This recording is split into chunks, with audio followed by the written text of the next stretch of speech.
और खास करके मोदी जी हमेशा 100 रुपए बढ़ाते हैं, 2 रुपए कम करते हैं।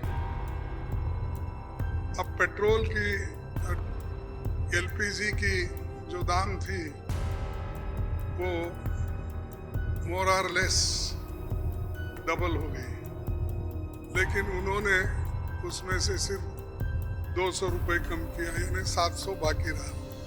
यानी पहला जो 55 रुपए में एक सिलेंडर मिलता था उसको उन्होंने अभी भी 70 रुपए में ही 70-75 में रखा, यानी कोई कम नहीं हुआ। पहले जो था उससे ज्यादा बढ़ाए थे, उसको थोड़ा कम कर, लेकिन इससे लाखों रुपए उन्होंने कमाया। ये तो गरीबों से चोरी कर दिए और गरीबों के जो काटे और लोगों को दिखाने के लिए 100-200 रुपए कम करना और कहना कि मैं गरीबों के लिए काम कर।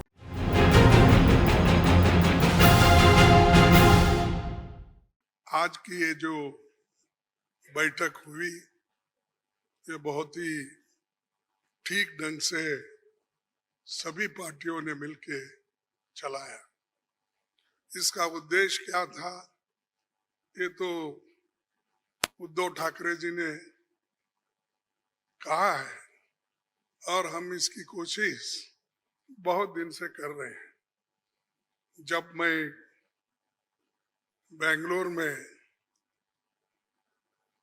था उस वक्त भी जो वहां पर मीटिंग हो गई थी, इससे पहले पटना में हो गई थी, उसके पहले तैयारी के लिए हमने मेरे घर पर भी राहुल साहब और नीतीश साहब, तेजस्वी और हमारे पवार साहब सभी मिलके एक बार बात किए।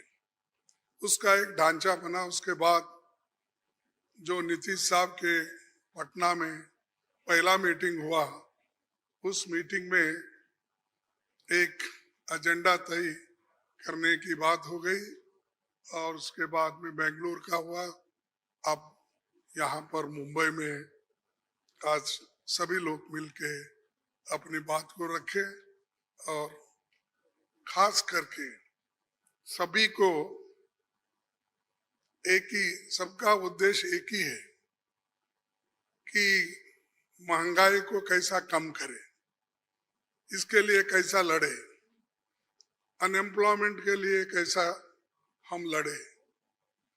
और इतने प्राइसेस जो बढ़ रहे पेट्रोल और डीजल के, और खास करके मोदी जी हमेशा 100 रुपए बढ़ाते हैं, 2 रुपए कम करते हैं। अब पेट्रोल की, एलपीजी की जो दाम थी वो मोर और लेस डबल हो गई, लेकिन उन्होंने उसमें से सिर्फ 200 रुपए कम किया, यानी 700 बाकी रहा। यानी पहला जो 55 रुपए में एक सिलेंडर मिलता था उसको उन्होंने अभी भी 70 रुपए में ही 70-75 में रखा, यानी कोई कम नहीं हुआ। पहले जो था उससे ज्यादा बढ़ाए थे, उसको थोड़ा कम कर, लेकिन इससे लाखों रुपए उन्होंने कमाया। ये तो गरीबों से चोरी कर दिए और गरीबों के जो काटे और लोगों को दिखाने के लिए 100-200 रुपए कम करना और कहना कि मैं गरीबों के लिए काम कर रहा हूं। मोदी साहब गरीबों के लिए कभी भी काम नहीं करेंगे, ये यकीन मैं दिलाता हूं, क्योंकि उनकी हमेशा यही रणनीति रही है कि गरीबों के खिलाफ काम करते हैं। बड़े बड़े उद्योगपति के साथ वो मिलजुल के चलते हैं। और यहाँ पर तो कल ही एक रिपोर्ट आपके सामने राहुल गांधी जी ने रखा था, अडानी की संपत्ति बढ़ गई कैसी, बढ़ाए कौन, और कैसा आज कम से कम 75,000 करोड़ रुपए गरीबों के जो पैसे थे उनके जेब में कैसा गया, ये सारी चीजें उन्होंने बताया। तो ये जो है, इसके खिलाफ लड़ने के लिए जो बड़े बड़े सरमाएदार है और उनको जो पैसा जा रहा है हमारा गरीब का, तो उसको रोकने के लिए इंडिया जीतना जरूरी है। और इंडिया जीतने के लिए ही इस मंच पे सभी लोग बैठे हैं। तो इसीलिए हम एक जो तय किए हैं, जो रेजोल्यूशन भी हम आप देखे हैं, और उसी ढंग से उस रेजोल्यूशन पे काम करेंगे। हर जगह मीटिंग करेंगे, हर स्टेट कैपिटल में हम जाएंगे, और जो ये मुद्दे हैं, इन्फ्लेशन का हो, अनएम्प्लॉयमेंट का हो, हर चीज की जो बढ़त हो रही उसका हो, और ऑटोनोमस बॉडीज को सत्यानाश कर रहे हैं, और चाहे ईडी, सीबीआई, विजिलेंस, हर एक ऑटोनोमस बॉडी का मिसयूज कर रहे हैं।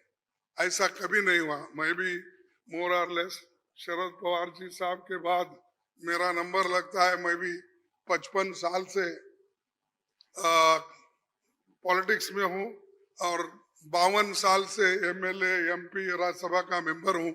मैं ऐसा नहीं देखा, कोई ऐसा चीफ मिनिस्टर किया नहीं ऐसा। लेकिन आज मोदी सडनली और एक बात की कि बिजनेस एडवाइजरी कमेटी को नहीं पूछे, अपोजिशन लीडर को भी नहीं बुलाए, किसी को बुलाए बगैर वो पार्लियामेंट का डेट देकर स्पेशल सेशन बुला रहे हैं। अरे स्पेशल सेशन, मणिपुर जल रहा था तो आपने नहीं बुलाया, कोविड के वक्त नहीं बुलाया, जब आप चाइना अपनी जमीन हड़प कर ले रही है, कब्जा कर लिए, उसके लिए नहीं बुलाया। लोग तंग और तबाह इसमें ये हमारा नोटबंदी के वक्त परेशान थे, माइग्रेंट वर्कर परेशान, उस वक्त नहीं बुलाया।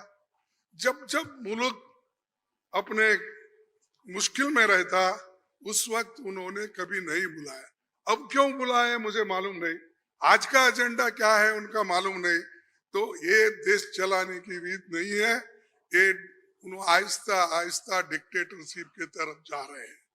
और ये ध्यान में रखना चाहिए कि कभी वो मीडिया उनके साथ है, वो एक उनके दिमाग में है, प्रेस मीडिया हो, टीवी हो, ये सारी चीजें मेरे पास है, ये उनका कहना है। और हमको कभी कभी ऐसा दिखता भी है, माफ करो क्योंकि मैं ऐसा बोल रहा हूं समझ के, आप गुस्से में आके हमारे खिलाफ मत लिखो। तो जो कुछ है वस्तु स्थिति, आपको भी मुंह को ताला लगाया, हाथ बंद दिए आपके भी लिखने के, ये सारी चीजें कर रहे हैं और आहिस्ता आहिस्ता डिक्टेटर के तरफ वो जा रहे हैं। तो हम इसके खिलाफ लड़ने के लिए, उनके विचारधारा के खिलाफ लड़ने के लिए, उनके जो कुछ भी ये करप्शन, बड़े करप्शन, उनके जो इंस्टीट्यूशनल करप्शन होते हैं, ऐसा छोटा मोटा करप्शन वो नहीं करते, लोगों को नहीं दिखना वो पूरा। लेकिन सीएजी रिपोर्ट में दिखाया है कितने करोड़ घपले हो गए हैं। तो उनका करप्शन इनविजिबल है, और वो हमेशा अपनी बात ये कहते हैं कि मैं किसी को न खाऊंगा न किसी को खाने दूंगा। लेकिन खाने तो सबको दे रहे हैं, अपने को जो चाहते हैं उनको तो दे रहे हैं, लेकिन लोगों को भूखे मार रहे हैं, लोगों को कुछ नहीं दे रहे। तो इसके लिए हम आवाज उठाए और उसके तहत हम काम करना है। आगे भी हमारी कहाँ मीटिंग होगी हम तय करने वाले हैं, जल्द से जल्द वो भी मीटिंग होगी। और बाकी के जो विषय हम आपके सामने रखे मुद्दे, उनके ऊपर हम लड़ते रहेंगे। वो डराने की कोशिश करते हैं, हम डरेंगे नहीं, ये हमारा वायदा है और हम हमेशा लड़ते रहेंगे और जीतते रहेंगे। और आज मुंबई में जो हमारे महाराष्ट्र विकास आघाड़ी जो ये स्टेप लेकर हमको बुलाए हैं, उद्धव जी लीड लिए हैं और बाकी कांग्रेस पार्टी और एनसीपी सभी ने मिलके ये जो एक यहाँ पर कार्यक्रम रखा और बहुत यशस्वी हुआ, इसलिए मैं उन महाराष्ट्र विकास आघाड़ी के सभी नेताओं को धन्यवाद देता हूँ और आप सभी को भी मैं धन्यवाद देता हूँ, क्योंकि आगे की और भी मीटिंग्स है, वो डेट टाइम सभी बताएंगे और कहाँ मीटिंग हमारी होगी, बहुत से 5-6 जगह पब्लिक मीटिंग होगी, वो भी हम आपको बताएंगे और काम करते रहेंगे और मजबूती के साथ काम करते रहेंगे। इसको ढीला करने की कोशिश मोदी जी कितना भी कोशिश करे, हम वो डरने वाले नहीं है। इसीलिए मैं इतना ही कहूंगा कि उन्होंने तो हमेशा मोदी जी झूठ बोलते ही रहते हैं, लेकिन लोग उनको सच समझते हैं। लेकिन अभी भी मराठी में एक कहावत है, खोटा बोला पण रेटून बोला, तो ऐसा उनका है। इसीलिए सब झूठ बोलते जाते हैं, लोगों में भ्रम डालते हैं, तो वो सबको हमको एक्सपोज करना है, हम करते रहेंगे। धन्यवाद।